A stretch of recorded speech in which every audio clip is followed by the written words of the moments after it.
One short revision करा रहे हैं तुमको 11th इंटर्न्स, पूरा फास्ट। देखा कितना जल्दी तुम लोग बोल सकते हो। वॉशिंग सोडा का फॉर्मूला क्या होता है? Na2CO3.10H2O, यही रिवीजन है तुम लोगों का। और बेकिंग सोडा का क्या है? NaSCO3, sodium by carbonate, sodium by carbonate. ये दोनों किस प्रोसेस से बनेगा? सोलवे प्रोसेस या अमोनिया सोडा प्रोसेस।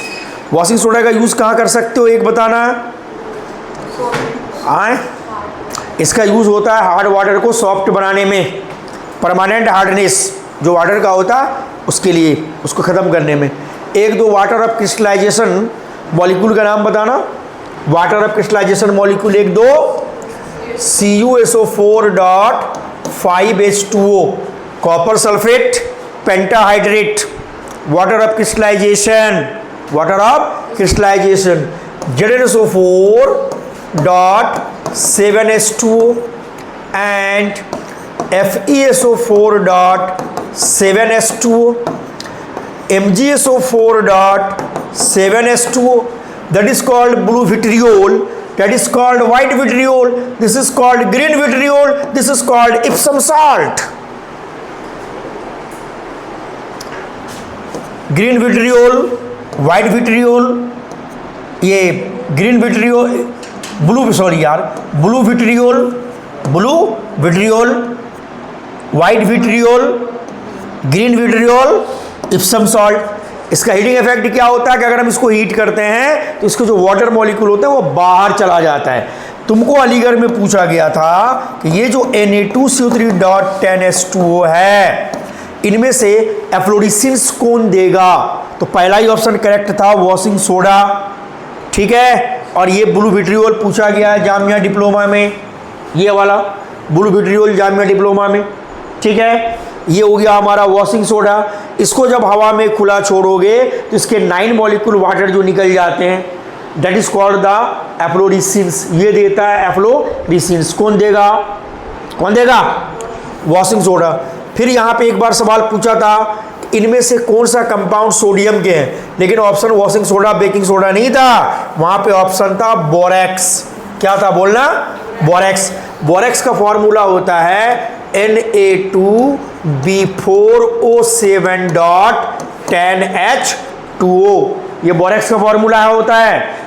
एक होता है प्रिज्मेटिक बोरेक्स, एक होता है टेट्राहेड्रल बोरेक्स और एक होता है ऑक्टाहेड्रल बोरेक्स, ठीक। और क्या बताया था सोडियम के बारे में तुम लोगों को? Sodium is the most abundant alkali metal in the earth crust, याद आ रहा है। But most abundant metal in the earth crust aluminium, second number पे iron, and most abundant transition metal कौन? आयरन। तुम लोग बोलने को तैयार नहीं हो। कौन सा अल्कली मेटल रेडियो एक्टिव है? बताओ। फ्रैंक्सियम। कौन? फ्रैंक्सियम। और फ्रैंक्सियम का हाफ लाइफ पीरियड मैंने बताया था 21 मिनट। क्यों याद रहेगा तुम लोग को? फिर मैंने तुमको बताया था क्या? पीओपी में क्या होता है? जिप्सम को हीट करना है। किसको हीट करना है? जिप्सम को हीट करना है 100 डिग्री सेल्सियस पे। क्या बन के आता है? POP, plaster of Paris. Calcium sulphate hemihydrate या कैल्शियम सल्फेट सेमीहाइड्रेट, ठीक है। उसके बाद पूछा गया क्वेश्चन है कि जब हम क्लोरीन गैस पास करते हैं स्लैग्ड लाइम के ऊपर, ये जो स्लैग्ड लाइम है इसको कहते हैं, ये कॉमन नेम है स्लैग्ड लाइम, कैल्शियम हाइड्रोक्साइड। इसको बोला जाता है शुष्क बुझा हुआ चूना या भकड़ा चूना। इस पे डालोगे क्लोरीन 40 डिग्री सी पे। कितने डिग्री सी पे पास करना है? 40 डिग्री सी पे जब पास करोगे इसके ऊपर क्लोरीन गैस, ये अलीगढ़ 11th इंट्रेंस में पूछा है, option number B was correct. समझ गए? ये सवाल भी पूछा गया है अलीगढ़ में कि इसमें जो तुम्हारा ये बेकिंग सोडा होता है, इनके अंदर कौन कौन एलिमेंट होते हैं। फार्मूला नहीं पूछा था, इसमें एलिमेंट कौन कौन होता है। सोडियम है, हाइड्रोजन है, कार्बन है, ऑक्सीजन है। पता है ना यहाँ पे? हाँ, तो हाइड्रोजन के बारे में क्या बताया गया था तुमको? Lightest element, 20 times lighter than air, first time isolated by Robert Boyle, but they discovered by Henry Cavendish। वही कैवेंडिश जिन्होंने वैल्यू दिया है कैपिटल जी की 6.67 10 पे पावर -11 न्यूटन मीटर स्क्वायर पर केजी स्क्वायर। ठीक है, कैपिटल जी चेंज नहीं होता है, स्मॉल जी चेंज होता है, चेंज होता है। समझ में आया? सेंटर पे जाके जीरो हो जाता है, इसलिए वेट क्या हो जाता है? जीरो। वेट क्या है? वेक्टर। मास क्या है? Scalar. Weight can be change, mass can never change. आगे देखो, ये सब रिवीजन कर रहा है, पता नहीं एग्जाम देगा। उसके बाद तुमको क्या बताया गया था कि यहां पर अगर तुम मेटल नॉन मेटल चैप्टर में देखो, जो इंफॉर्मेशन है हम तुमको बताया था कि किसको तुम चाकू से काट सकते हो। So soft can cut by ordinary knife. तुम्हारा सोडियम है, पोटासियम है, रुबिडियम है, सीजियम है, और सबसे मोस्ट रिएक्टिव मेटल सीजियम है। स्टूडेंट नंबर होती है 55। कितना होता है? 55। मोस्ट रिएक्टिव अगर नॉन मेटल की बात करोगे वो तुम्हारा फ्लोरीन होता है। ठीक है, और अगर सबसे ज़्यादा इलेक्ट्रॉन एफिनिटी की बात करोगे तो वो तुम्हारे क्लोरीन के पास होता है। Chlorine has the highest electron affinity. ये पूछा हुआ क्वेश्चन है जामिया के डिप्लोमा के साथ साथ अलीगढ़ के 11th and 10th में पूछा हुआ क्वेश्चन है। हाईएस्ट इलेक्ट्रॉन एफिनिटी होती है किनकी? क्लोरीन की। क्लोरीन को वो भी बोला जाता है ओल्डेस्ट हेलोजन, ओल्डेस्ट हेलोजन, और chlorine 1.5 times heavier then air, और ये पॉइजनस होता है क्लोरीन। तो फ्लोरीन, क्लोरीन, ब्रोमीन, आयोडीन तुम्हारा किस ग्रुप में है? 17 ग्रुप को क्या कहते हो? हेलोजन। हेलो मीन्स सॉल्ट, जेन मीन्स प्रोड्यूस। 16 ग्रुप को क्या कहते हो? चेल्कोजेन, ओर्स फॉर्मिंग। 15 ग्रुप को क्या कहते हो? Pnictogens, poisonous. 18 ग्रुप को क्या कहते हो? Zero group elements. उसमें कौन कौन है सारे? Inert gas, helium, neon, argon, krypton, xenon, radon. Inert gas compound नहीं बनाता है, लेकिन एक इनर्ट गैस कंपाउंड बनाता है, उसका नाम क्या है? जेनॉन। क्या नाम है उसका? जेनॉन। ठीक है, तो पीरियोडिक टेबल में किसको जगह नहीं मिला है अभी तक? हाइड्रोजन को, क्योंकि हाइड्रोजन की प्रोपर्टीज फर्स्ट ग्रुप मेंबर से भी मिलती है और 17th ग्रुप से भी मिल सकती हैं, मतलब हाइड्रोजन वाले से। इसलिए उसका जो पोजीशन है वो एनोमेलस है अगर पूछा जाता है तो। बातें समझ में आया? सबसे हल्का एलिमेंट हाइड्रोजन, सबसे हल्का मेटल लिथियम, सबसे heaviest metal iridium and osmium.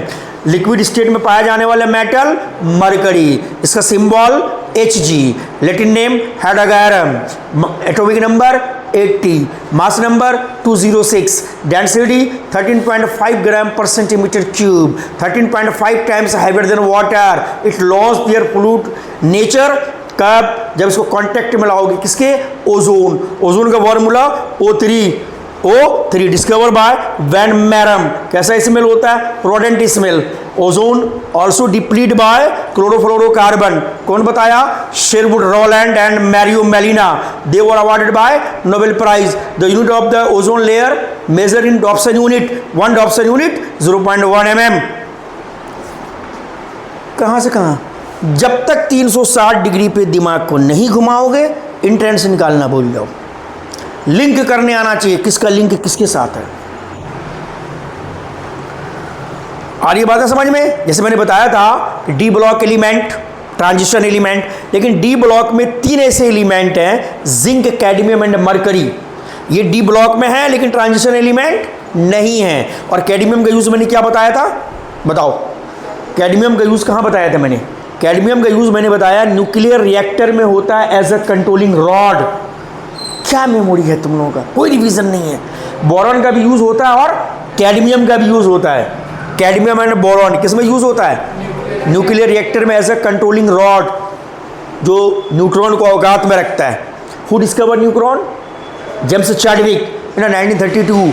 Neutron क्या है? Best projectile. याद करो, जिस पार्टिकल का इस्तेमाल किसी एटम के न्यूक्लियस को आर्टिफिशियल तरीके से तोड़ने में किया जाता है उसको बोला जाता है क्या? प्रोजेक्टाइल। जिसमें बेस्ट प्रोजेक्टाइल कौन है? न्यूट्रॉन। कौन प्रूव किया था? H. ब्लैकअप W both in 1932। एक दो रिएक्टर का नाम बताओ। ज़ेरालिना, अप्सरा, ध्रुव। ठीक है ना? इंडिया में कहाँ कहाँ पे है? नरोड़ा में, कलपक्कम में नहीं है, नहीं बताया गया था, तारापुर में। रिसर्च सेंटर कहाँ कहाँ है? वेस्ट बंगाल में, महाराष्ट्र में BARC, Bhabha atomic research centre. नहीं पढ़े हो? हाँ, और रिएक्टर में कूलेंट का यूज़ करते हैं लिक्विड सोडियम या हैवी वाटर। मॉडरेटर यूज़ कर सकते हो ग्रेफाइट, हैवी वाटर। जब हैवी वाटर का यूज़ होता है एज अ मॉडरेटर तो रिएक्टर को क्या कहते हैं? Swimming pool reactor. जब ग्रेफाइट यूज़ होता है रिएक्टर को क्या कहते हो? पाइल। क्या कहते हो? पाइल। कौन सा हेलोजन सब्लिमेशन देगा? आयोडीन। कौन देगा? आयोडीन। आयोडीन का रूम नंबर कहाँ पूछा गया है? अलीगढ़ रेलवे टेंडर्स में। कितना था? 53। कितना था? 53। किसका? आयोडीन का। तो आयोडीन के अलावा सब्लिमेशन कौन देता है? कैम्फर। कौन देगा? Camphor. Ammonium chloride, dry CO2, naphthalene ball, ये सब क्या देगा? सब्लिमेशन। बातें समझ में आया? क्लियर? तो इस तरह से। अब उसके बाद मैंने बताया नॉन मेटल लिक्विड कौन होता है? Bromine.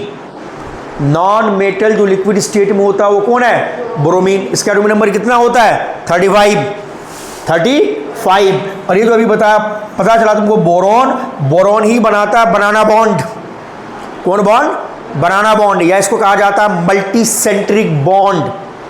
Multi centric bond. Cobalt 60 का यूज कहाँ होता है? कैंसर ट्रीटमेंट में। आयोडीन 131 का कहाँ होता है? ग्वाइटर ट्रीटमेंट में। सोडियम 23 का यूज कहाँ होता है? हार्ट ट्रीटमेंट में। कहाँ पे? हार्ट ट्रीटमेंट में। और आयरन 56 का यूज कहाँ पे होता है? एनीमिया में। कहाँ पे? एनीमिया। आयरन की कमी से एनीमिया होता है ना। There are 2 types of anaemia, microcytic anaemia and pernicious anaemia. Microcytic anaemia होता है आयरन की कमी से, और पेर्निशियस एनीमिया होता है विटामिन B12 की कमी से। समझ में आया? और pernicious anaemia is more dangerous than microcytic anaemia. Vitamin B12 का केमिकल नेम साइनोकोबालामीन, ए का retinol, D calciferol, E tocopherol, H biotin, B1 thiamine, B2 riboflavin, B3 niacin, B5 pantothenic acid, B6 pyridoxine, B9 folic acid, vitamin C ascorbic acid, K phylloquinone. क्या याद है? Revision है आप लोगों का? क्या है? रिवीजन। बहुत अच्छा रिवीजन है। थर्माइट रिएक्शन का यूज कहाँ करते हो? रेलवे ट्रैक को ज्वाइन करने में। ये भी पूछा गया क्वेश्चन है, थर्माइट रिएक्शन। ठीक है। अब सबसे पहला ऑर्गेनिक कंपाउंड लैब में कौन बना था? यूरिया। किससे बना? अमोनियम साइनेट से। तो end of vital force theory किसने दिया? F वूलर, फ्रैडरिच वूलर। और वाइटल फोर्स थ्योरी किसने दिया? बर्जिलियस। किसने दिया था? बर्जिलियस ने। तो ऑर्गेनिक कंपाउंड तुम लैब में नहीं बना सकते। उसके बाद सबसे पहला ऑर्गेनिक कंपाउंड कौन बना? यूरिया। और कार्बन कितने एलोट्रॉप पढ़ने हैं? 2, crystalline and non crystalline. Crystalline में क्या आता है? Diamond, graphite and fullerene. Diamond का स्ट्रक्चर टेट्राहेड्रल, ग्रेफाइट का हेक्सागोनल। ग्रेफाइट का हेक्सागोनल। डायमंड का हाइब्रिडाइजेशन sp3, ग्रेफाइट का sp2। Diamond bad conductor, graphite good conductor. और fullerene recently discovered allotrope of carbon, discovered by W Kroto, E Smalley and C Curl. ठीक है, इन 1985। और इसमें तुम्हारा जो C60 है इज नोन एज बक्की बॉल। अगर पूछा जाता है एंट्रेंस में कि बक्की बॉल किसको कहते हैं? C60। It was architect by American architecture Buckminster Fuller. He was awarded by Nobel prize 1996। ठीक है। Carbon forms a large number of organic compounds. तो कार्बन के अंदर सबसे पहला टेंडेंसी क्या है? कैडिनेशन। कैडिनेशन में तुम्हारा होता है ये आपस में सेल्फ लिंक करेगा, जुड़ेगा। तो अगर इंट्रेंस में पूछा जाए, 4 ऑप्शन दे दिया जाए कि सबसे ज़्यादा कैडिनेशन टेंडेंसी किसमें है? कार्बन के अंदर। अगर मान लो एलिमेंट नहीं हो, ग्रुप हो, अगर ग्रुप पूछेगा तो तुमको टिक लगा के आना है 14 ग्रुप पे। किस पर टिक लगाना है? 14th, क्योंकि 14th ग्रुप में कार्बन होता है और सबसे ज़्यादा कैटिनेशन टेंडेंसी 14th ग्रुप के पास होती हैं। कैटिनेशन का मतलब, कैटिनेशन होता है 3 तरह से। एक होता है स्ट्रेट चेन, एक होता है ब्रांच चेन और एक होता है क्लोज चेन। ठीक है। दूसरा नेचर होता है कार्बन का, कार्बन बनाता है मल्टीपल बॉन्ड। क्या बनाता है? Multiple bond. कार्बन बनाता है सिंगल बॉन्ड, कार्बन बनाता है डबल बॉन्ड और कार्बन बनाता है ट्रिपल बॉन्ड। तो जब कार्बन बनाता है सिंगल बॉन्ड ये होता है 1.54 एंगस्ट्रॉम, डबल बॉन्ड में होता है 1.34 एंगस्ट्रॉम और ट्रिपल एक मिनट रुको, उल्टा लिख दिया मैंने। डबल बॉन्ड में होता है 1.34 एंगस्ट्रॉम, 1.34 एंगस्ट्रॉम, और ये होता है 1.20 एंगस्ट्रॉम, और यहाँ पे तुम्हारा 1 एंगस्ट्रॉम हो जाता है 10⁻⁻10 metre. 1 angstrom 10⁻⁻10 metre, 1 micron 10⁻⁻6 metre, and 1 nanometre 10⁻⁻9 metre, 1 picometre 10⁻⁻12 metre, 1 fermi 10⁻⁻15 metre. Enrico Fermi, who designed the first time of the nuclear reactor in 2 December 1942 from USA। Enrico Fermi. फिर carbon की हो गई तुम्हारी tetravalency. फिर अलीगढ़ में क्या पूछा था कि organic compounds are mostly covalent in nature. जो ऑर्गेनिक कंपाउंड होते हैं वो मोस्टली क्या होते हैं? कोवैलेंट इन नेचर होते हैं। जो तुमको पढ़ाया गया था पोलर, तो पोलर में क्या पढ़ाया गया था तुमको कि जब एक लोअर इलेक्ट्रोनेगेटिव एलिमेंट अपने हायर के साथ शेयरिंग करता है, ठीक, तो जो हायर इलेक्ट्रोनेगेटिव होता है वो क्या करता है, इसके इलेक्ट्रॉन को अपनी तरफ पुल कर लेता है बॉन्ड फॉर्मेशन के बाद, और हायर के ऊपर आ जाता है डेल्टा नेगेटिव और इसके ऊपर आता है डेल्टा पॉजिटिव। तो जो पोलैरिटी ऑफ अ मॉलिक्यूल होती है it is measured by dipole moment. किससे मापते हो? Dipole moment. मैंने बताया था चार्ज इनटू बॉन्ड लेंथ यानी डिस्टेंस। याद आ रहा है? याद नहीं आया? चार्ज इनटू डी, ठीक है। और जो डायपोल मोमेंट है ये वेक्टर क्वांटिटी है, और dipole moment is the depending upon the geometry of the molecule. ध्यान रखना, मॉलिक्यूल के शेप पे डिपेंड करता है। किस पे डिपेंड करता है? मॉलिक्यूल के शेप पे। अगर कोई कंपाउंड पोलर है, अच्छे से समझो, अगर कोई कंपाउंड पोलर है उसका डायपोल मोमेंट 0 हो सकता है, क्योंकि डायपोल मोमेंट डिपेंड करता है कंपाउंड के ज्योमेट्री पे यानी शेप पे। और डायपोल मोमेंट यूनिट हो गई कूलम्ब मीटर, और इसकी एक यूनिट और होती है डिबाई। क्या होता है? डिबाई में भी इसको हम लोग एक्सप्रेस करते हैं, और 1 डिबाई हो जाता है तुम्हारा 3.33 इंटू 10⁻⁻30 कूलम्बिक मीटर, या 1 डिबाई हो जाता है 1 इंटू 10⁻⁻18 ESU इलेक्ट्रोस्टैटिक यूनिट। ठीक है। अब तुमको याद करके जाना है एंट्रेंस के पॉइंट ऑफ व्यू से फंक्शनल ग्रुप के बारे में। समझ गए? ऐसे भी एक क्वेश्चन, एक कंपाउंड दे दिया तुमको, दे दिया ब्यूटेनल, और कह दिया कि ब्यूटेनल के अंदर इनमें से कौन सा ग्रुप है, यानी उसके फंक्शनल ग्रुप कौन से हैं वो पता होना चाहिए। जैसे हेलोजन का हो जाता है फंक्शनल ग्रुप X। हेलोजन का फंक्शनल ग्रुप क्या होता है? X। नाम हो जाता है हेलो एल्केन, हेलो एल्केन। उसी तरीके से OH है अल्कोहल का, ये हो जाता है एल्केनॉल, एल्केनॉल। उसी तरीके से होता है तुम्हारा O हो जाता है तुम्हारा ईथर का एल्केऑक्सी एल्केन। क्या नाम हो जाता है? एल्केऑक्सी एल्केन। उसी तरीके से तुम्हारा हो जाता है ये एल्डिहाइड का हो जाता है CHO, एल्केनल, एल्केनल। उसी तरीके से तुम्हारा कीटोन का एल्केनॉन, एल्केनॉन। एक हो जाता है तुम्हारा COO, या इसको लिखते हो RCOOR, ये हो जाता है Easter, alkyl alkanoate, alkyl alkanoate. बात समझ में आया? एक हो जाता है NH2 एल्केनामाइड कह सकते हो उसको। तो इस तरीके से हमको फंक्शनल ग्रुप पता होना चाहिए।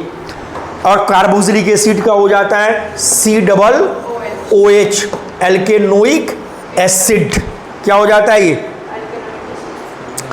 एल्केनोइक एसिड। कार्बोक्सिलिक एसिड में हमने बताया था तुमको कि अगर कार्बोक्सिलिक एसिड में 4 ऑप्शन दे दे ABCD, और कहे कि इसमें उसी कार्बोक्सिलिक ग्रुप में कौन सबसे स्ट्रॉन्ग एसिड है, उसमें सबसे स्ट्रॉन्ग एसिड कौन है, मैंने तुमको बोला था उसका सबसे अच्छा तरीका है जिसमें कार्बन की संख्या सबसे कम होगी।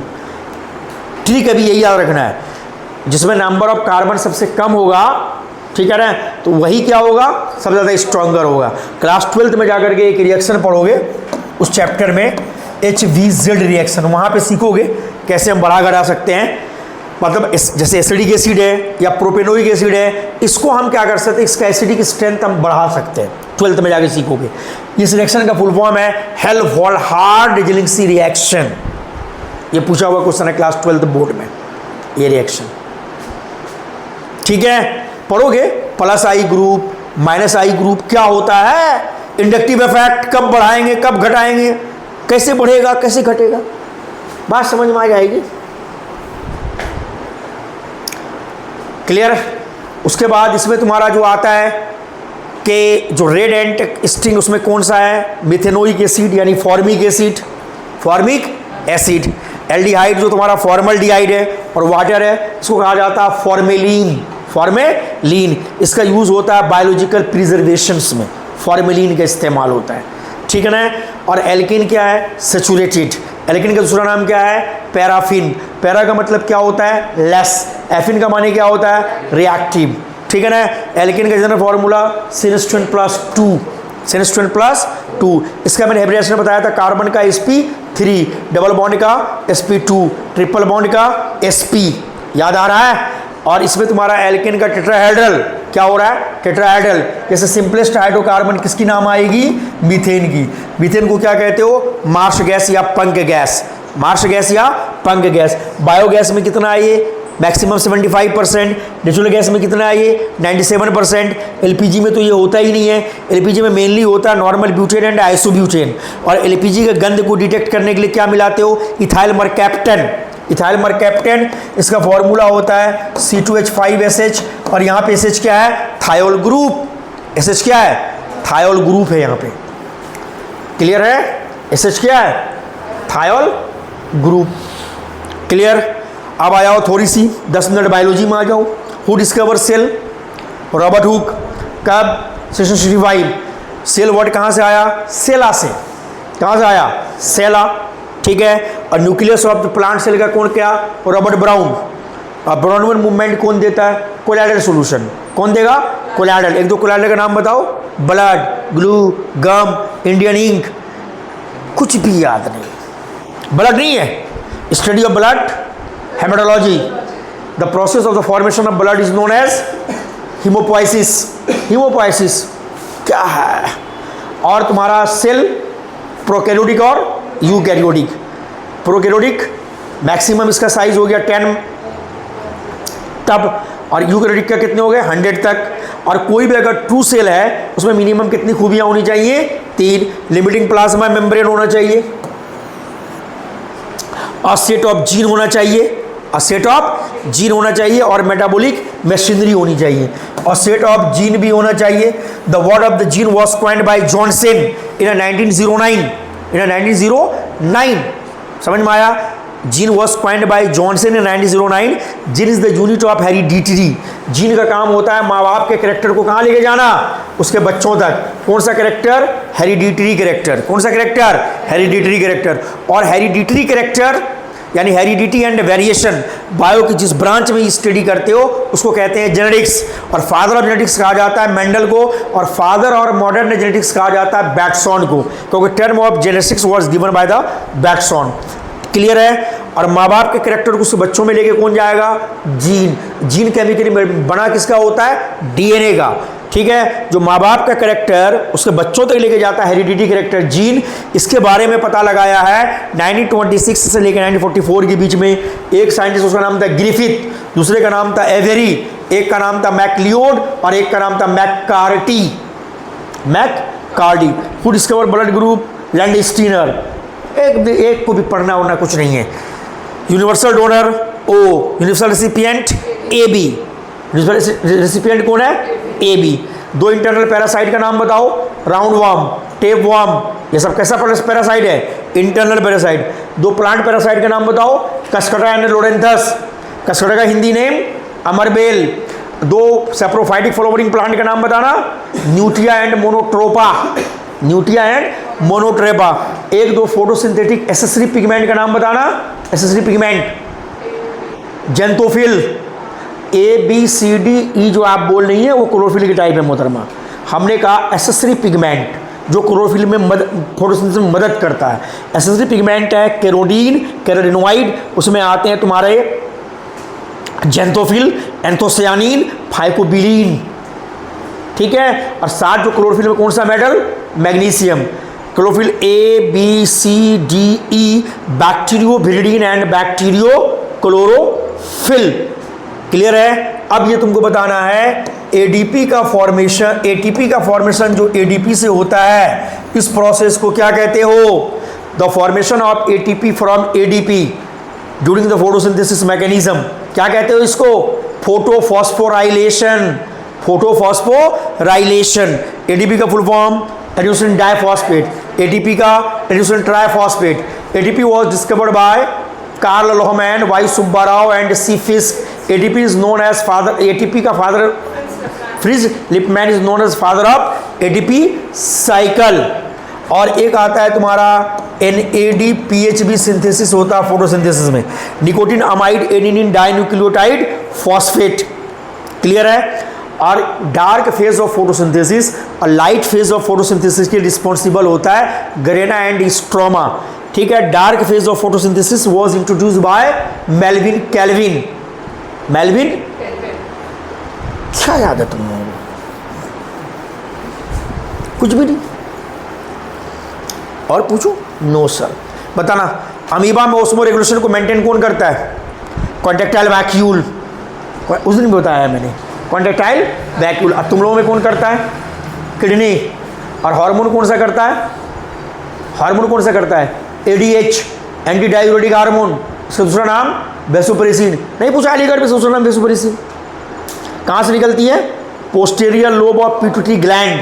और वहाँ से फिर क्या निकलती है? ऑक्सीटोसिन। ऑक्सीटोसिन को क्या कहते हो? Love hormone. और एंटीरियर से क्या निकलती है? ACTH, adrenocorticotropic hormone. TSS, thyroid stimulating hormone. ICSH, interstitial cells of stimulating hormone. LH, luteinizing hormone. GH, growth hormone. Growth hormone का दूसरा नाम सोमेटोट्रोपिक हार्मोन। ऑफ कर दो यार जरा। क्या हुआ?